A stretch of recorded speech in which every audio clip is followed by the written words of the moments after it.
అస్మద్గురుభ్యో నమః. మహాభారతంలోని విదురనీతి సుధ గురించి తెలుసుకుంటున్నాము. అందులో భాగంగా విదురుల వారు ధృతరాష్ట్రుల వారికి చెప్పిన మరి యొక్క నీతి శ్లోకము 7వ అధ్యాయం 61వ శ్లోకం. దుఃఖార్తేషు ప్రమత్తేషు నాస్తికే శ్వల స్వేషు సా శ్రీర్వసా త్యాదాంతేషు ఏ చోత్సాహ వివర్జిత. దుఃఖార్తేషు ప్రమత్తేషు నాస్తికేష్యల శేషు సా శ్రీర్వస త్యాదాంతేషు ఏ చో ఉత్సాహ వివర్జిత. ఏడుపుగొట్టు వారియందు, వడలు ఎరుగని వారియందు, పరలోకం లేదను వారియందు, సోమరుల యందు, ఇంద్రియములను అదుపులో పెట్టని వారియందు లక్ష్మీదేవి నిలవదు.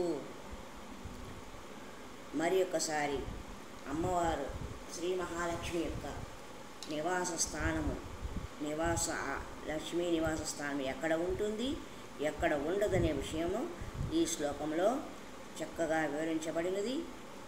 మరి తెలుసుకుందాం. దుఃఖార్తేషు ప్రమత్తేషు నాస్తికేశల శేషు సా శ్రీర్వసా త్యాదాంతేషు ఏ చే ఉత్సాహ వివర్జిత. ఏడుపుగొట్టు వారియందు, ఒడలు ఎరుగని వారియందు, పరలోకము లేదు అని వారియందు, సోమరుల యందు, ఇంద్రియములను అదుపులో పెట్టని వారియందు లక్ష్మీదేవి నిలబడదు.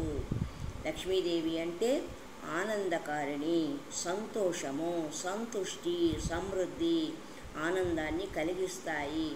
ఒక్క సంతోషం వల్ల ఆనందం కలగదు. సంతోషం స్వల్పకాలమే ఉంటుంది. ఆనందం ఆత్మను తాకుతుంది.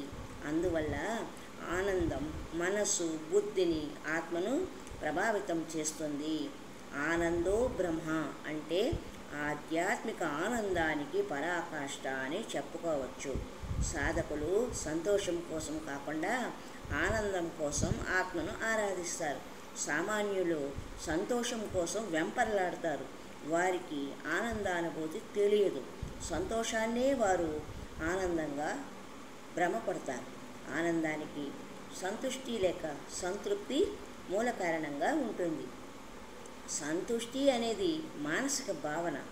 ఆనందం కూడా మనసు నుండి ఆత్మలోకి ప్రవహిస్తుంది.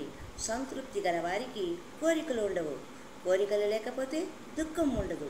కాబట్టి ఎక్కడ కోరికలు సజీవంగా ఉంటాయో అక్కడ దుఃఖము విస్తారంగా ఉంటుంది. అంతులేని కోరికలు గలవారికి అనంత దుఃఖం ఉంటుంది. తృప్తి గలవారికి దుఃఖం దూరంగా ఉంటుంది. దుఃఖానికి హేతువులు వేరువేరుగా ఉంటాయి. తమకు లేకపోతే దుఃఖం, తమకు లేనిది ఇతరులకుంటే దుఃఖం. ప్రపంచంలో ఎవరు సంతోషంగా ఉన్నా చూడలేని అసూయాభరిత దుఃఖం. దీనిని శాడిజం అంటారు. అసూయ అనేక రోగాలకు మూల కారణం. అసూయాపరులే ఇతరులకు అన్ని అపకారాలు చేస్తారు. దుర్యోధనుడు తనకు అపార సంపదలు ఉన్నప్పటికీ పాండవులకు అనేక అపకారాలు చేశాడు. సదా వారి నాశనమే కోరాడు. బుద్ధి తెలిసిన నాటి నుండి మరణించే వరకు అసూయతో రగిలిపోయే రణభూమిలో దయనీయంగా చనిపోయాడు. అసూయ ద్వేషము అగ్ని నిప్పు లాంటివి.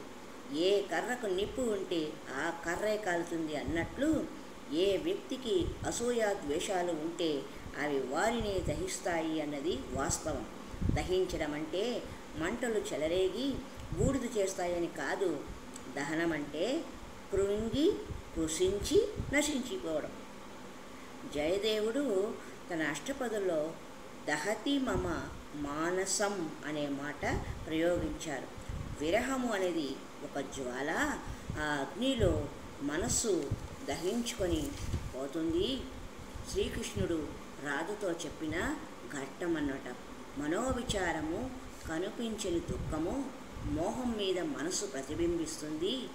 మన మనసును నిష్కల్మషంగా, నిర్మలముగా, సద్భావనలతో ఉంచుకుంటే ఆ భావనలు అన్నీ మొహంలో తాండవిస్తాయి.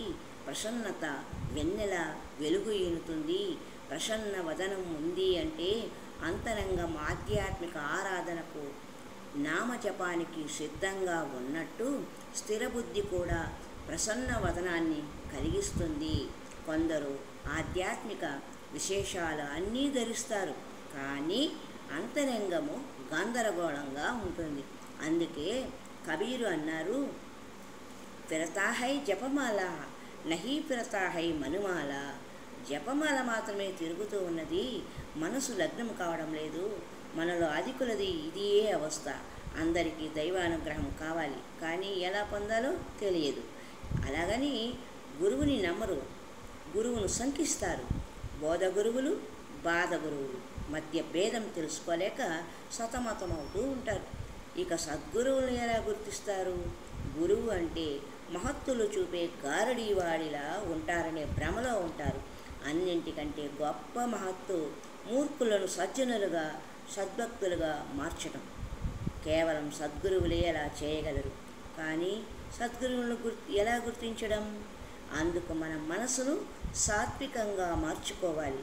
అంటే చెడు అలవాట్లకు, చెడు మాటలకు, చెడు పనులకు దూరంగా ఉండాలి.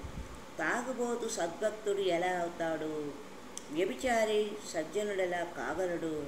నోరు తెరిస్తే బూతులు మాట్లాడేవాడు, ఇతరులకు కీడు చేసేవాడు భక్తుడు కానే కాలేడు. భక్తి అనేది గురుసేవతో ప్రారంభం కావాలి. అప్పుడది భగవంతుని మీదకు సులభంగా మళ్ళుతుంది. కాబట్టి ముందు మనము కోరికలను త్యాగం చేయాలని అభ్యాసం చేయాలి. త్యాగం అనే గొప్ప లక్షణం మనలో రూపుదిద్దుకుంటున్న కొద్దీ మనలో భగవంతుడు ఇష్టపడే మిగతా లక్షణాలు మామిడి చెట్టుకు కొమ్మలు మొలిచినట్లుగా మనలో ఆవిష్కృతమవుతాయి.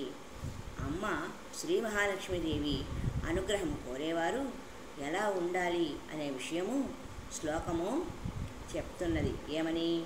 ఏడుపుగొట్టు తనం ఉండకూడదు అంటే మూర్తీభవించిన దుఃఖస్వరూపంగా మనము ఎప్పుడు ఉండరాదు. ఇది అందరికీ వర్తిస్తుంది. స్త్రీ పురుషులు, బాలవృద్ధులు ఈ విషయాన్ని గుర్తించుకొని ఎప్పుడు సంతోషంగా ఉండడానికి ప్రయత్నిస్తూ ఉండాలి. ఓడలెరిగిని వారు అంటే తాము ఏమి చేస్తున్నామో గ్రహించలేని వారు అన్నమాట. లోభము, మోహము, మదము, మాత్సర్యము, కామము, క్రోధములు చేత వివసులైన వారు ఈ స్థితిలో ఉంటారు. వీటిని అరిష్టకారకములైన అరిషద్వర్గాలుగా పెద్దలు చెప్తారు. వీటికి వసులైన వారు సమాజ శత్రువులు. వారిని సమాజం ఏవగించుకుంటుంది, దూరంగా ఉంచుతుంది. కాబట్టి ఇలాంటి వారిని శ్రీ మహాలక్ష్మీదేవి కరుణించదు. కొందరు వితండవాదులు ఉంటారు. వారు దేనిని నమ్మరు, నమ్మేవారిని కూడా హేళన చేస్తారు. పితృకార్యాలు చేయడం వ్యర్థమని, అలాంటివి చేయను అక్కరే లేదు అంటారు. శ్రీరామ, శ్రీకృష్ణ, పరశురామాది అవతార పురుషులు వేదబోధల ప్రకారం శ్రద్ధాభక్తులతో పితృకార్యాలు చేస్తారు. పాండవులు చేశారు. వీటిని మనం ఎలా కొట్టిపారేస్తాం? సోమరితనం అంటే మృత జీవనం. పేరుకు మాత్రం వారు జీవించినట్లు ఉంటారు. వారు ఎలాంటి ఉపయుక్త కార్యము చేయరు. రాళ్లను మింగిన కొండ చిలువల్లా తిండికి నిద్రకు పరిమితమై శ్వాస చలనం వల్ల జీవితులై ఉంటారు. ఏమిటి వీరి వల్ల ప్రపంచానికి ప్రయోజనం అంటే తమకు తామే కాదు, తమ కుటుంబానికి, సమాజానికి వారి వలన ఎలాంటి ఉపయోగము ఉండదు. ఇంద్రియ నిగ్రహం అంత తేలిక కాదు, అలాగని అసాధ్యము కాదు. అందుకు స్థిర సంకల్పం ఉండాలి, నిత్య కృషి కావాలి. తత్వుపదేశం చేయగల గురువు వల్ల ఇంద్రియ నిగ్రహాన్ని క్రమంగా అభ్యాసం చేయవచ్చు అని విదురుల వారు లక్ష్మీదేవి యొక్క అస్థిర నివాస స్థానాన్ని తెలియజేసిన సందర్భం. హరి ఓం తత్సత్.